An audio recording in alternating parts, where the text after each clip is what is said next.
Well, good morning, everybody. Good morning, and welcome to our first full day of the One Heart, One Earth Global Healing Summit for June 2020.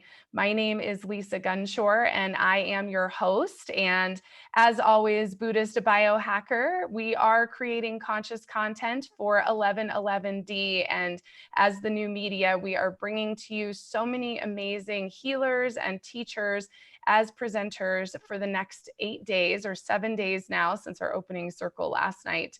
And I am so honored to have all of you guys here. Your Schumann Resonance Daily Report, we were at 10 yesterday, we're at 29 this morning. So we did see a small spike in the vibrations of the planet Earth, but we want to continue to see those go higher and higher as we get through the day today and throughout the week.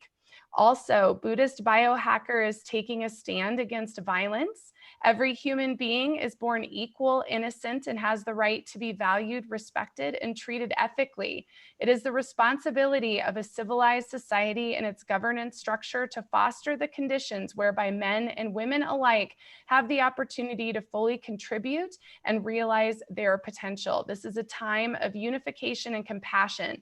We are asking everyone to start a movement by wearing a gold ribbon like the one that I have on here, to show your willingness to generate compassion, the bodhicitta, and to create unity through your own daily actions. And we are thrilled to start this movement, and we are really promoting nonviolence during this time where we might feel division and separation. It's all about coming together and releasing our fears and unifying as a human race. So, saying all of that, the last thing I'll say before we introduce our first guest this morning is that if you've not yet registered for One Heart, One Earth's June Summit, it's free and accessible to everyone throughout the summit. You can register at oneheartoneearth.net.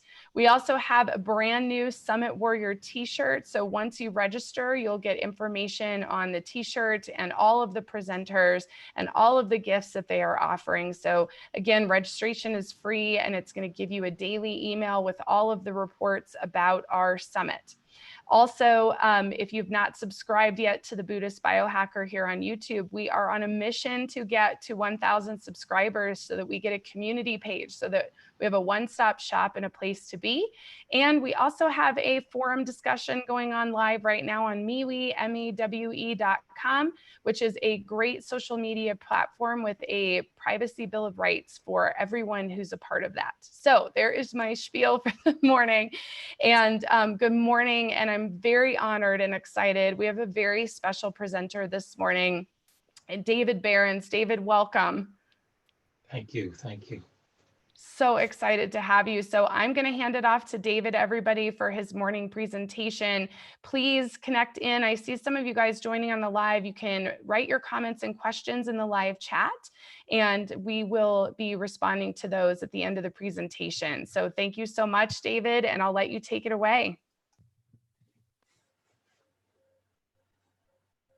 Hello, everyone. It's really wonderful to see everyone in an internal way. I think, as Lisa just shared, we're all connected on some very special level. And I think at this time in the world, we're being asked to become even more connected to each other, and especially to ourselves. I feel very honored that I'll be beginning the summit. And of course, in Mountain Time, it is early. I'm speaking from England, so it's midday. So I welcome you wherever you are. We'll be spending about 1 hour together, and we'll be focusing on this particular topic: journey of empowerment, resilience, and healing. And these are subjects that I've always been interested in many ways when I think about it, my own journey. So I get to introduce myself a little bit now. Once again, David Behrens, And my journey took me to many interesting places and times. And I think it was a lot about empowerment. It was a lot about resilience and a lot about healing. I began at a young age, very interested in the Eastern philosophies and yoga and meditation. Began when I was 18 years old, studying a lot. And then very soon I found myself with meeting great masters of meditation. And within 3 years, I actually was a monk of an Eastern order. I was a monk from 1980 till 2007. So mathematics, 27 years. And yes, it was a journey of empowerment, resilience, and healing, and that continues. When I transitioned from being a monk of an Eastern order, because it was a lot of study, a lot of practice. I learned Ayurvedic medicine, studied with great masters in India. And it was taking those teachings, I transitioned from being a monk. I'm now no longer a monk. I'm not wearing saffron robes. My hair is still pretty short. And it was transitioning and learning how to integrate all that study and teachings. And then it was in the area of mental health, holistic medicine, taking care of others, taking care of oneself, addiction work. And since that time, for the last 12 years, I've been in England with amazing opportunities working with doctors, psychiatrists, psychotherapists, learning how the practice of meditation, the practice of mindfulness, which is the term now which we'll open up today together in the time we have, so that we can truly feel the power of empowerment and sense how our life journey flows with the hopefully increasing of empowerment. And we do learn the skill of resilience. And when I teach resilience, I love to think about it, and it's the French definition of bouncing back.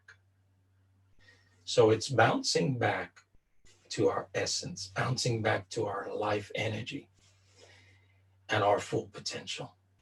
And finally, this whole journey of healing. All of us have different parts that maybe have not been integrated, or we actually have a major illness and we're living with that. And it might be psychological, mental, emotional, physical. And of course, we want that healing to take place. And that's how there's a nice connection between empowerment, resilience, and healing. And now we're somehow also involved with the whole world, which we seem to, in a sense, have to accept that we're part of the world, the whole world. And we feel or know that there's a lot of healing that needs to take place. What do you think about that? There's a lot of healing that needs to take place. So I'd like to take the standpoint for today's session. As we gain our own power, our own ability of resilience, there's a natural healing that takes place within us.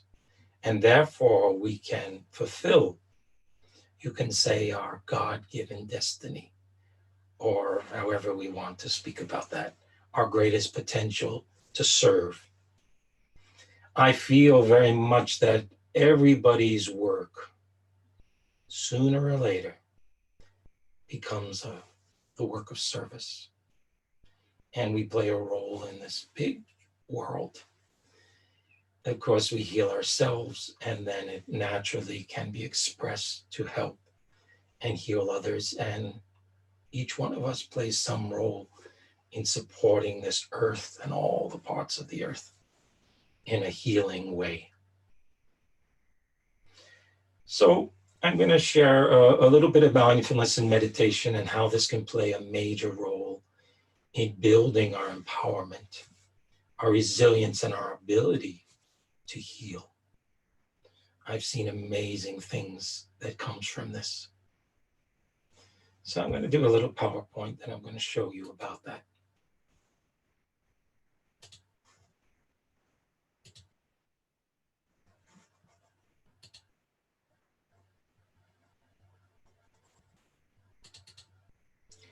Journey of empowerment, resilience, and healing. Whether we're looking at the slide or not, I think we're all on a journey. I love that word, journey. I love to think about my life as a journey. I love to take journeys. And maybe that's how you see your own life. I believe that we can keep progressing on our journey. I also like to think of life in this way. And you can tell me what you think in case you ever want to send a chat, or I'm very happy to answer questions at the end or at a later time. I feel that our life journey, this is everyone, is like a spiral.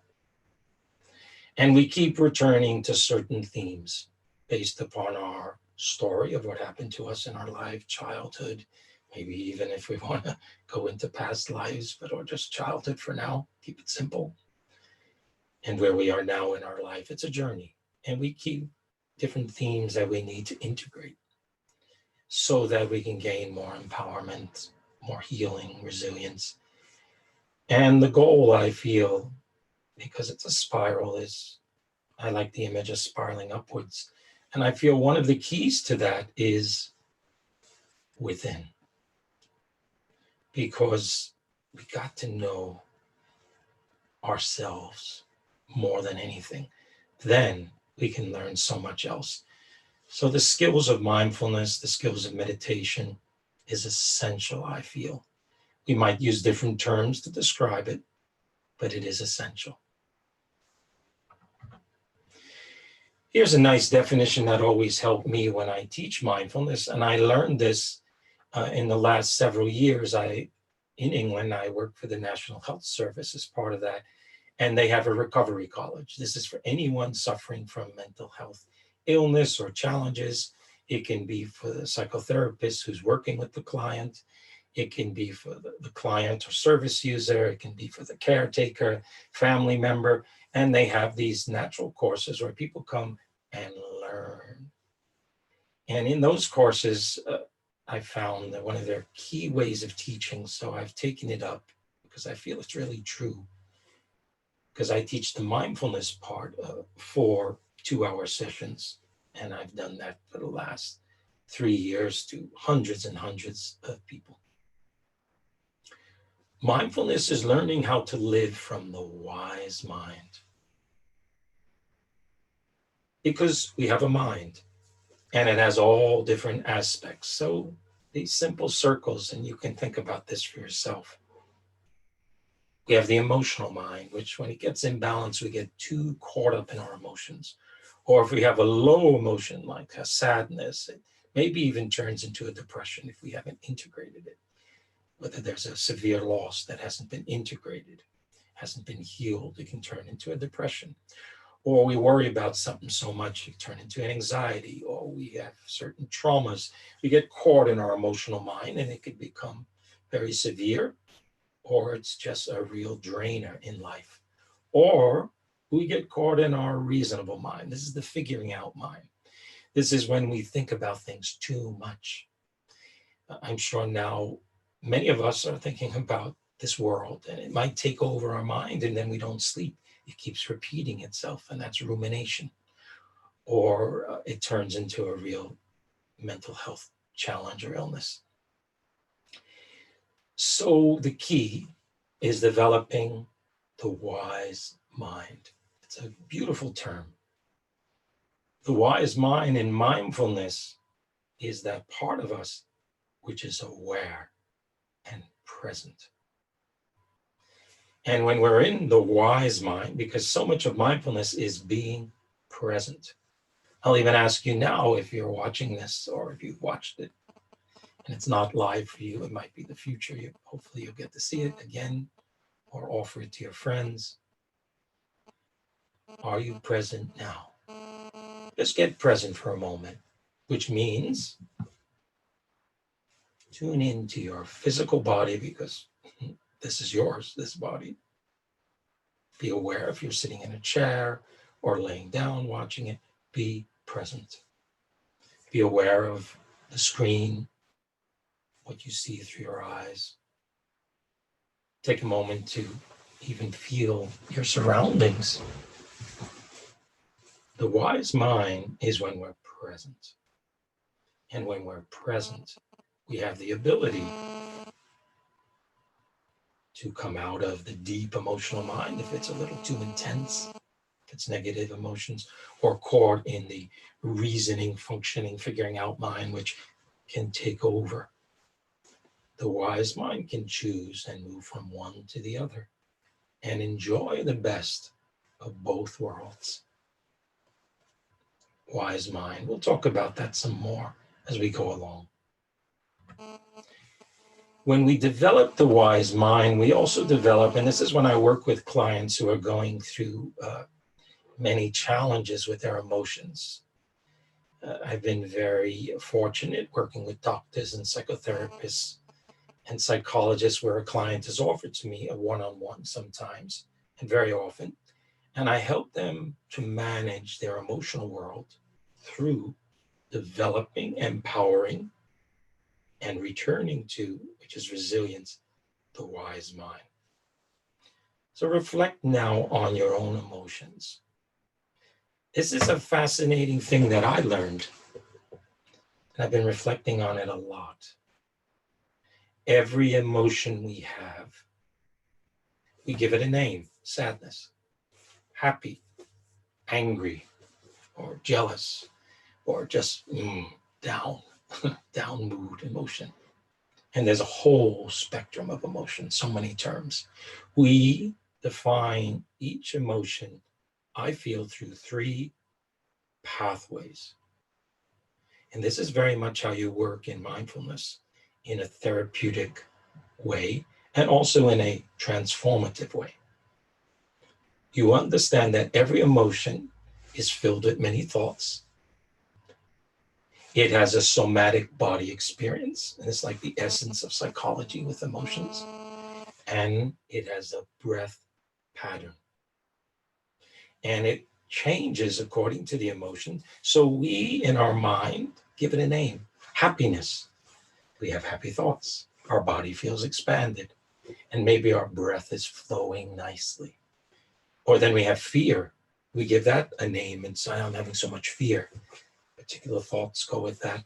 A particular somatic experience was usually tight or like ready because you're fight or flight, fearful. And your breath, it could be very short, or it could be even be stopping. So according to those 3, breath, somatic, and thoughts,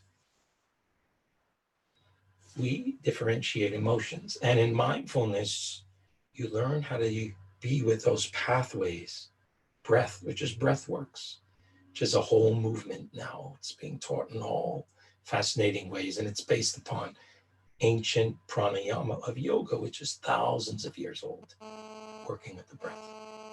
Somatic body experience was also very ancient. And of course, working with the thoughts has been there also since the beginning of time, with sages of thousands of years. But now it's in modern psychology. So we're going to work a little with these areas: breath, body experience, and thoughts. And maybe today even you'll gain some skills to manage your own emotional world. Definition of mindfulness.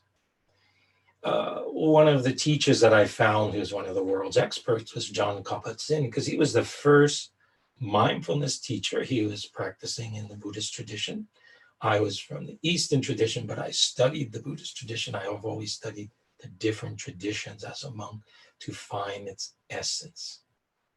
So I love how he defines it. And he also was a specialist, a doctorate in medicine.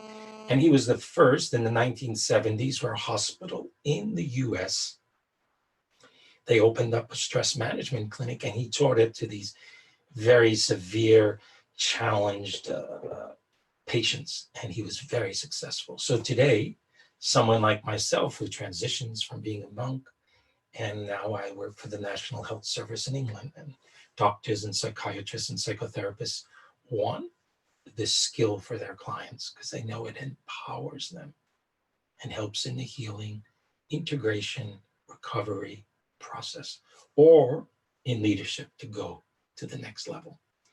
Here's a definition. Mindfulness is paying attention, which we all do, but it's in a particular way. So you have your hands on the reins of your mind. Do you feel that you have the hands of the reins of your mind? Is your mind the boss, or you are the boss of your mind? Do you have a good friendship relationship to your own mind, or there's not even a separation? You never thought about this. So mindfulness means paying attention, particular way, hands on the reins, on purpose. Can you direct your mind's attention where you want it to go? When I work with people who are unhealthy in the mental health service of the National Health in England, they've lost that power. They can't direct their mind. They're just caught in it, either emotionally or caught in the constantly ruminating thoughts. And they have to rediscover the wise mind. Present moment is a key skill. It's as good as any medicine. I would guarantee that. And if you're taking medicine or doing all practices and everything we learn, the value of the present moment is essential. And finally, the skill of non-judgmental stance. It's not about not having judgment, but especially to our own mind. Very often we have a personal mind that is putting us down, pulling us down. We've inherited it, and we can figure that out in psychology. So how do we develop a non-judgmental stance to our own mind? That's the wise mind, which is perfectly aware. And then it can decide if it's going to listen to all the judgment. In today's world, there's so much judgment, and it's those who are trapped, and they don't know the wise mind. They're trapped in all their judgment to themselves and to others that has led to wars, that had led to the opposite of equality. Prejudice is caught in the judgmental part of the mind, and it's very, so mindfulness is so healing for ourselves and the world. Here's a great quote I'd like you to reflect for a moment. If you are depressed, you're living in the past. If you're anxious, you're living in the future. If you're at peace, you're living in the present. This particular quote we can study for months because it's so powerful. I feel it's the essence of modern psychology today. And this was thousands of years ago, because when I studied the ancient traditions, even there was a time in China where the leaders of China, which was being taught by Lao Tzu, 531 BC. Imagine if today's world, you had ministers who were working with the minister in charge of a whole country, and you were being taught and you followed. If you're depressed, you're living in the past. If you're anxious, you're living in the future. If you're at peace, you're living in the present. Imagine if that's how our leaders today around the world viewed their life. There would be so much peace. But that's why we have to gain the skill. And eventually it is offered to others and they feel it. Or it's taught. I also teach in the schools, and I teach often in leadership areas in corporations. So let's just think about this one today, and maybe we'll gain a skill just by focusing on it. Reflect on your life. Is this true for you? When you've gotten caught in a sort of depression, maybe not a clinical depression, but sort of a low mood, could it be that your mind was in the contents of the past? Maybe so, maybe not. Think about it. Or if you were anxious, sometimes we worry about things, then we're living in the future. Think of the 3 greatest moments you had this year or this week when you felt good, or okay or great? Where was your mind in that wonderful moment? Was it in the past? Was it in the future? Or were you present? Whether you're with your children, because during lockdown, people have rediscovered touch, or of their own children who they can touch, or they discovered touch by touching a leaf outside in their garden, feeling the sun on their face, even just opening a window and feeling the air. Present moment, people have rediscovered maybe things good in their life in this present moment. But they've also been caught in what they felt they lost, or caught in what could happen in the future. Will I have a job? And these are very real things. Will I get sick? Or if I'm sick, will I ever get better? Present moment. A lot of people have even been healed by focusing on the present moment and the breath, gaining back the power of their lungs. There's a lot of stories about that, which I'll share later. I would say practice being in the present moment. It is such a powerful skill. That means being in the body and the senses. Present moment. Bring yourself back. And that's resilience. Bring yourself back to the power and value of the present moment. It's an essential skill for mental health, well-being, healing, and also transformative development. Present moment. You have your greatest power. So much about mindfulness is about being in the present moment, and there's a lot of studies. There was a time, I'll say this very quickly in 2 minutes, like a TED talk. So they did a study. There's a time where you can call up people on the phone and they answered it. They weren't afraid. 15,000 people were called up. They were asked 3 questions. Question 1, what are you doing now? People were fine. They shared. Oh, I'm eating, I'm walking, I'm talking with my friends, I'm with my family, I'm doing something important, I'm doing something simple, ... Question 2, are you just present with what you're doing, or you're doing many things in your mind and all over the place and doing 2, 3 things, or you're just doing what you're doing and present with it? Everybody half said one thing, half said the other at that time.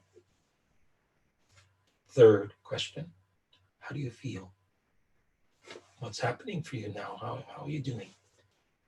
And somehow there was such a correlation that those who were just doing their task and being present in it versus doing all these other things and not being present in it. Some people are, oh, I'm not doing so good. So the either was low energy, a little confused. Very few people were in that state of well-being or really feeling the potential of the value of that present moment. So once again, I offer you the practice. Be in the present moment. Even now, take a minute now to be in the present moment. Feel your body sitting in the chair. Or if you're laying down and watching, feel your body there being supported. Tune into your breath. Even just 3 breaths at this moment. Breath in, breath out. 3 cycles of breath and be present in your body. See how that feels for most of us.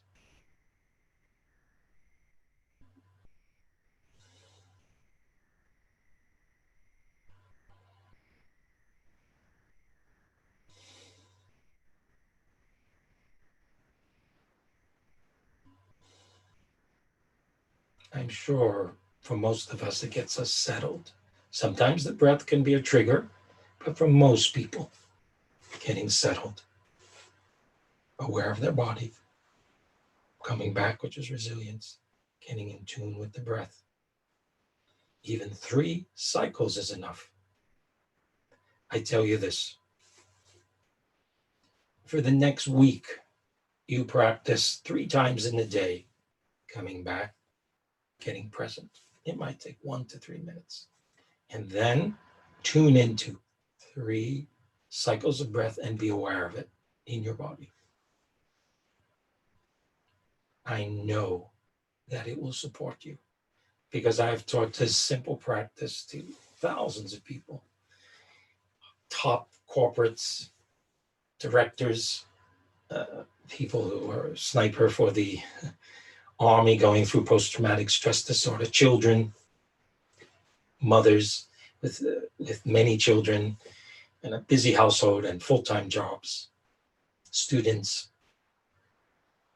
doctors. Even this simple practice is one of the essences of mindfulness, getting back in body and breath. Hands on the reins. Remember, we can direct our mind, present moment. And when you tune into the pathway of the breath, it's extremely powerful.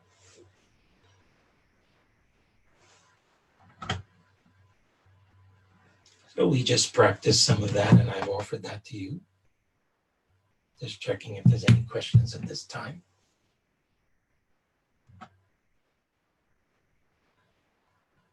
So mindfulness is to pay attention, be present in the moment. Eventually, there's a big skill. We develop a non-judgmental stance. That takes time. It doesn't happen overnight because we haven't trained our mind to do this. We've done the opposite. We've almost by default trained our mind to be very judgmental towards others and especially towards ourselves.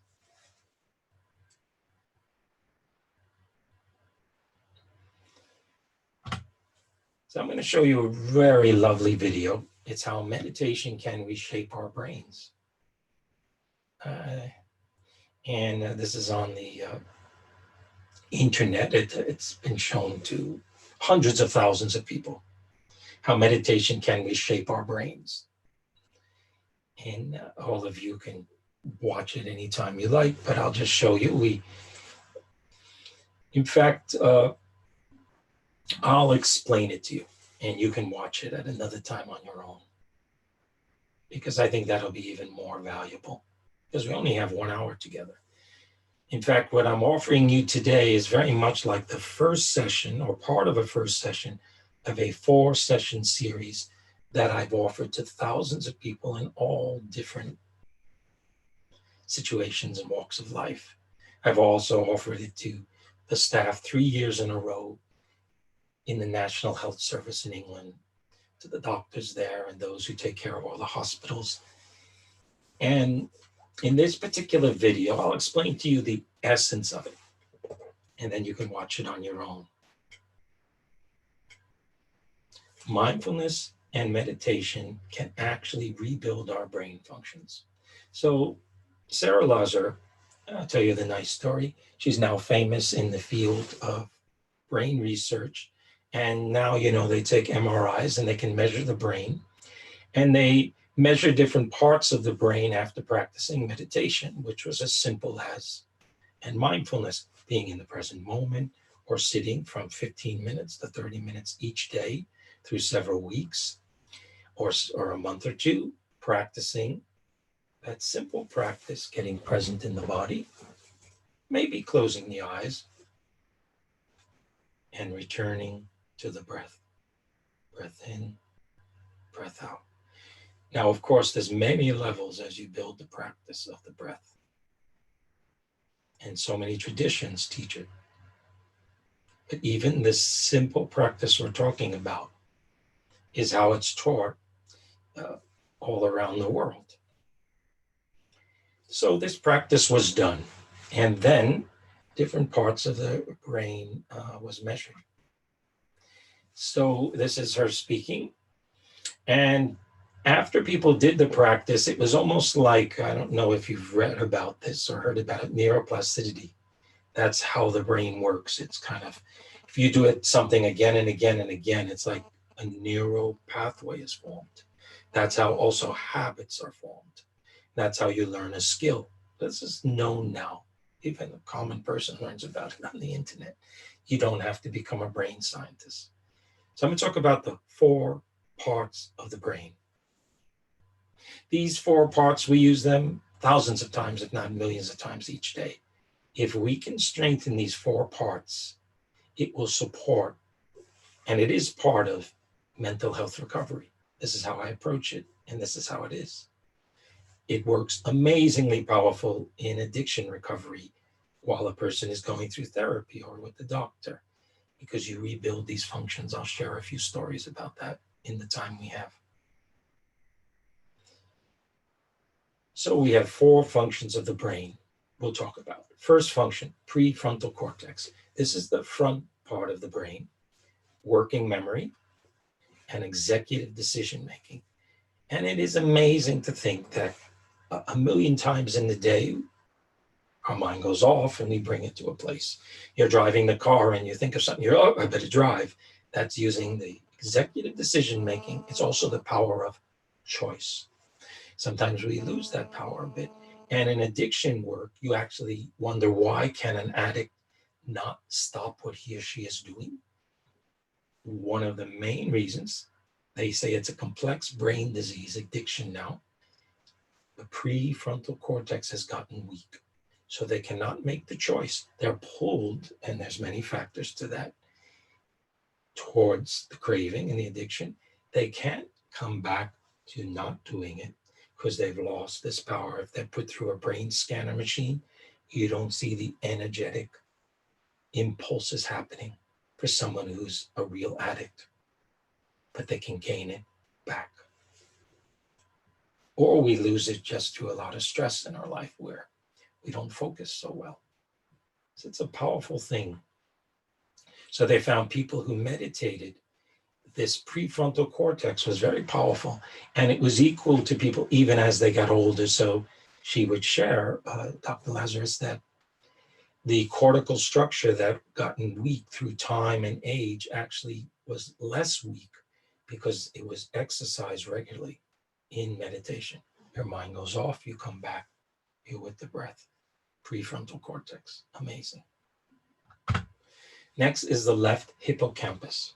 This is very powerful to deal with, and this is emotion regulation. We all have this quality to regulate our emotions. If we'd have intense trauma or even little trauma, it might be that we've lost that power because we're still seeing the world as a child, which did not develop it yet. So we never developed it as an adult. And this is a whole essence and teachings in psychology. So when I work with a client, I spend a lot of time helping them, not so much their story of what happened, but gaining back the skill of emotion regulation. And they found that this really does get developed if you practice. All of a sudden, you can manage your emotions much better. And I have so many stories. I'd love to tell them more, which I'll have another time. Even in myself, it's helped me to manage my emotions more and not say something which I then regret, because I'm present and I make the choice not to say it, or to say it softly versus loud. And that's emotion regulation. Next is the temporal parietal junction. And believe it or not, empathy and compassion, some have more than others, as a skill, as an ability, but we can develop it. I've watched this happen with clients. They see the world just through their own, everything is about them. And then they gain the ability to see bigger, themselves, others, the world around them. And they can be in someone else's shoes, and empathy and compassion happens. So when you practice mindfulness and meditation, which we'll do soon, it is ability to take a step back and watch. Watching. Again, it's about that wise mind. Let's do a practice now, even just for 5 minutes or 3 minutes. You can close your eyes if you like. I'd like you now to just watch the movement of your mind. What does that mean? It means If my mind goes to thoughts, I'm aware of it. If my mind goes to sounds, I'm aware of that. If my mind is jumping all over the place, I'm aware of that. Thoughts, images, sounds, bodily sensation, hot, cold, itchy, painful, pleasure, back and forth, back and forth. When you watch your mind, even for a few minutes or 10 seconds, you are in the wise mind. And this is also the essence of deep meditation. Even in the Buddhist tradition, where they teach vipassana, which was taught by the Buddha, you're taught equanimity, to sit in the wise mind. This is taught in so many traditions, and now in psychology and mindfulness in a therapeutic practice. You can open your eyes now. Usually when you watch, you're a little more centered rather than caught. So you can be caught in the emotions or caught in the busy talking mind, or you're watching. A very powerful practice. Next is stress. We all have so much stress in our life. And now, if you don't have stress in your exact home or household, you see what's happening in the world, and then you're filled with even more stress because you see so much suffering. Stress, we can manage. Stress has a purpose. You might question, well, what is this purpose of stress? Why did the human species get born with stress? Well, it was for survival. It got us all ready to handle life. But sometimes it does not get turned off. And that's when we have a stress problem. In mindfulness and meditation, we learn how to manage stress on a very powerful way. And resilience is we bounce back to being present. That's our power. We can dial down the stress response just by being with the breath. I'll offer you a practice now. Traditional meditation practice.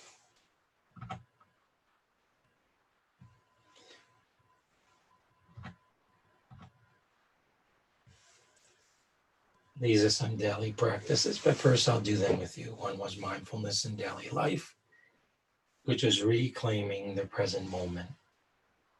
When you're eating, walking in nature, taking a shower, house chores, or you do either a daily body scan meditation or just a meditation coming back to the breath.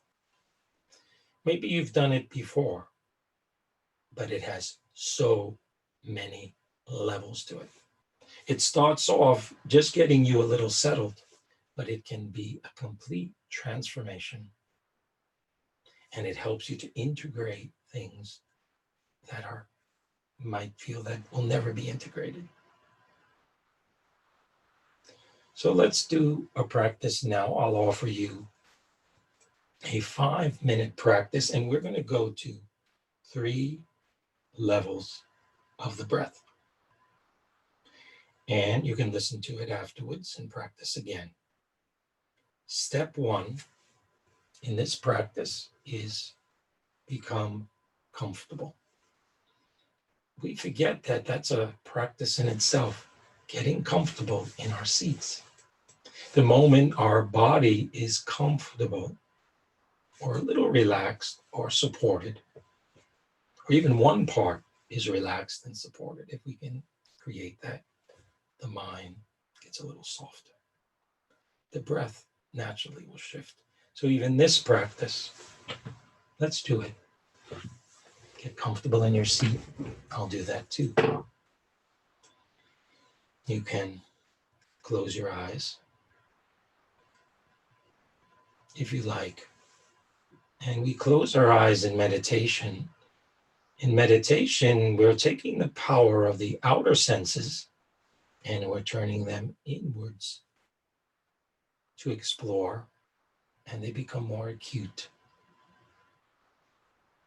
Some people in the Eastern tradition, in Buddhism and Vipassana, describe mindfulness as seeing clearly.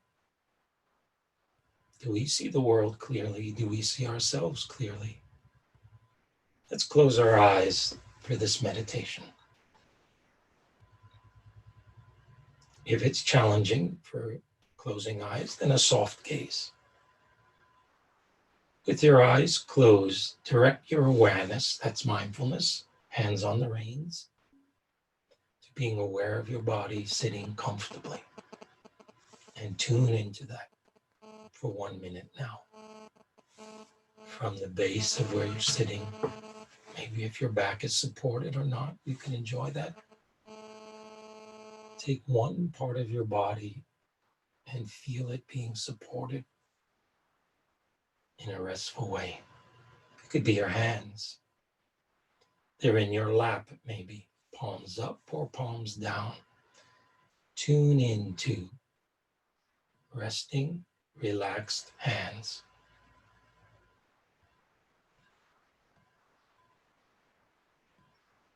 If one part of the body gets relaxed and you tune in, the rest follows a bit.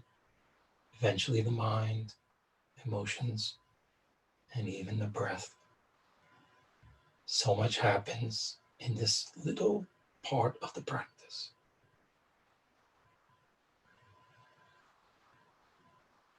Now tune into observing, wise mind. This practice is in many traditions, and it has powerful development from simple watching for a few minutes to developing it through hours each day. It's a very powerful practice, watching within. Watch your mind now for 30 seconds. Watch its movement. You're in your power and wise mind when you're watching. I'll be silent.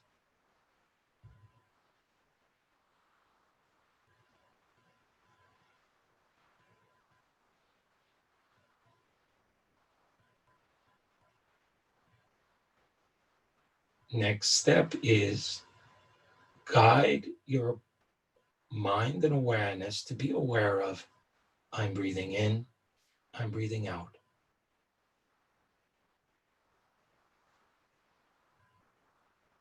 That actually was one of the main teachings given by the Buddha to his monks who were around him.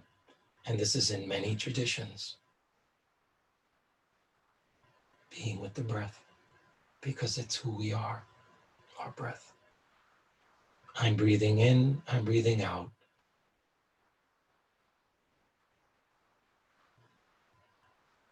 Just be with 10 cycles of that. I'm breathing in, I'm breathing out. You can even silently repeat it if it helps you to focus.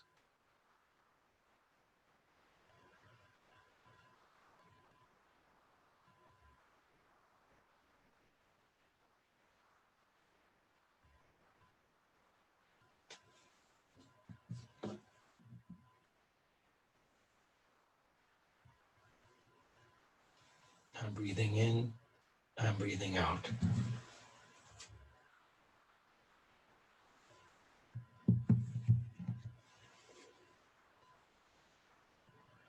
Now move into the next cycle of being with the breath. Be aware of when I breathe in, my body expands in chest or tummy. And I'm subtly aware of energy or life force because I breathe in, it feels good. And if our lungs are okay, we feel that. And when we breathe out, there's a natural letting go. Tune into that feeling. 10 cycles. Breathing in, expansion. Breathing out, letting go.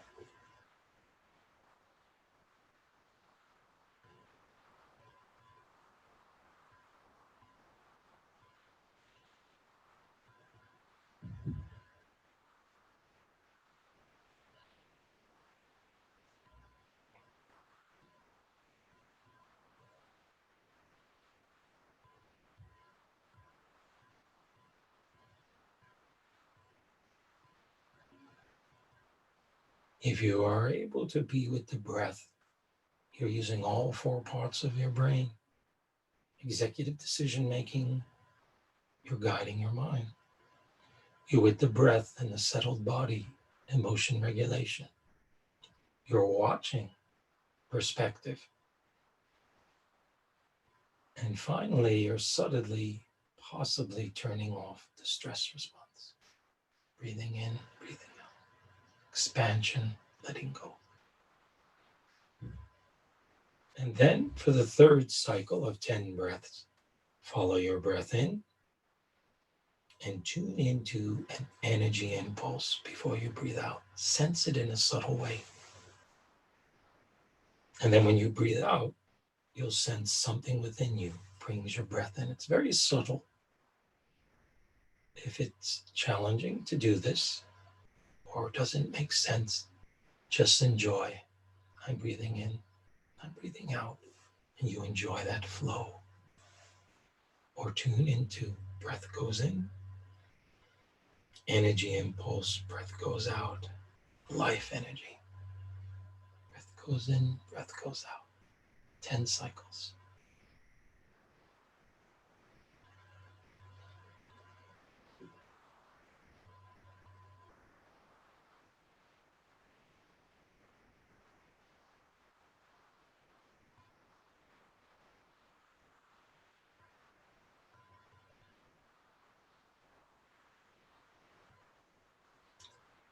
Slowly you can open your eyes.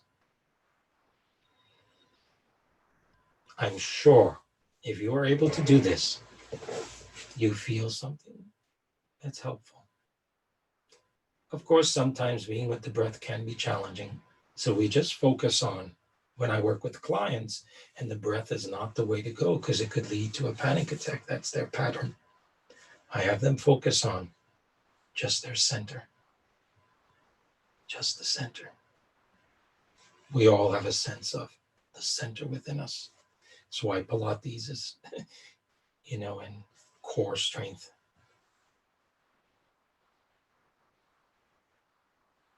So I'd like to summarize.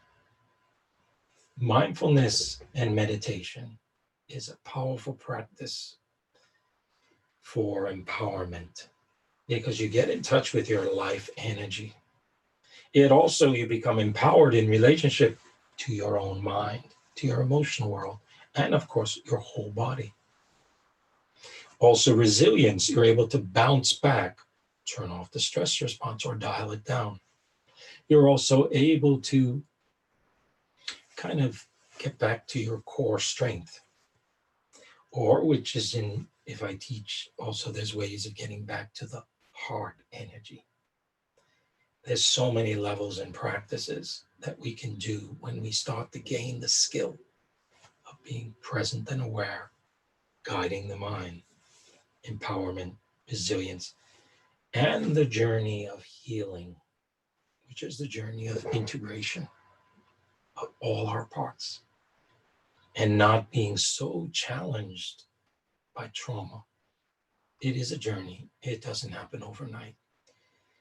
After I work with clients, even after 4 sessions, I maybe even at the beginning say, this is a lifelong journey, but it's a great one.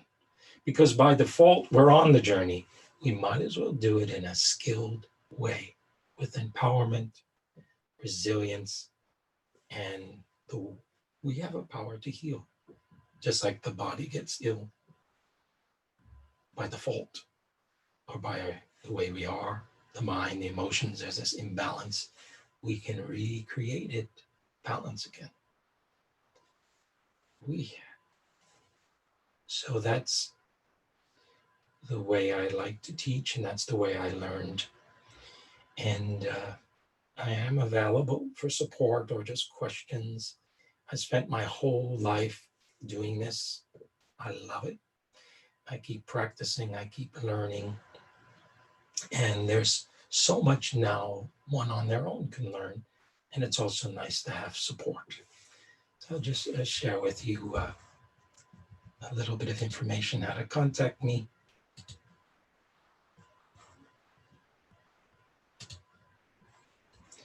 So it's David Behrens. My website is mindfulnessprograms.org. You can see it's spelled very simply, all lowercase. And my email, and I'm happy to receive emails, and I will answer questions. I'll be there support. David Behrens 108 at yahoo.com. I also have the skill, my wife and I, as homeopaths, which is alternative medicine. And at another time, I would share more about that. But that's my wife's specialty. But our focus today, and what I've spent my whole life learning and keep practicing and learning, is mindfulness, meditation, and the spiritual journey, and how it all fits into wellness. And the term, as we spoke today, empowerment, resilience, and healing. So you'll have this information. And of course, at mindfulnessprograms.org, there is my phone number. You can leave me a message and we take that from there. I'll stop sharing at this moment. And now, if there's any questions, I'm available. Let's see.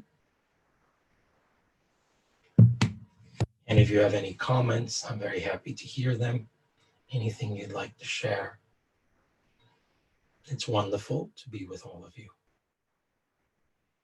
We'll just wait a moment. You can practice breathing in, breathing out.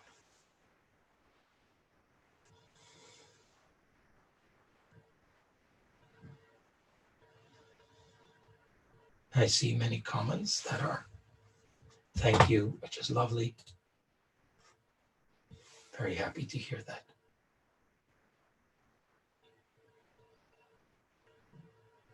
So I wish you all healing. I wish that you develop these practices. Even a little each day will have so much power. And if it's done regularly, it will transform. And it fits in the whole holistic journey of health and well-being. Okay. Thank you all very much.